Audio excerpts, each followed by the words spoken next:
கோச்சார அடிப்படையில் ஏழரை சனி அல்லது அஷ்டம சனி இது போன்றவை நடப்பில் இருக்கக்கூடிய காலத்தில் தசாபுத்திகள் நல்லா இருக்கா நடக்கக்கூடிய ஜென்ம தசை அந்த நடப்பு தசை அப்படிங்கிறது நல்லா இருந்தால் தசை நல்லா இருந்தால் பெரிய அளவுக்கு பாதிப்பை கொடுக்காது. சில நேரங்களில் சில பேருக்கு ஏழரை சனி அஷ்டம சனி இது போன்ற கோச்சார அடிப்படையில் நடப்பில் இருக்கிறப்ப 6 தசை 8 தசை இது போன்ற திசைகள் நடக்கிறப்போ அல்லது பாவத்துவமான திசை எந்த திசை யோக திசையாக இருந்தாலும் அது சனி ராகுவோடு இணைஞ்சு அல்லது சனி செவ்வாய் போன்ற பாவக்கிரகங்களால் பார்க்கப்பட்டு இது போன்ற திசைகள் நடக்கிறப்ப அது பாதிக்கப்பட்ட திசையாக கருதப்படும். அப்போ ஒருத்தருக்கு தசா அடிப்படையிலையும் சரியாக இல்லாமல்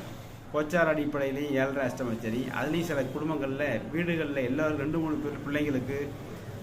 மனைவிக்கு இது மாதிரி 2 பேருக்கு ஏழரை அஷ்டமா சனி இப்படியெல்லாம் தொடர்ந்து இருந்து அவயோக திசை வந்தால் கூடுதலான கஷ்டங்களை நஷ்டங்கள்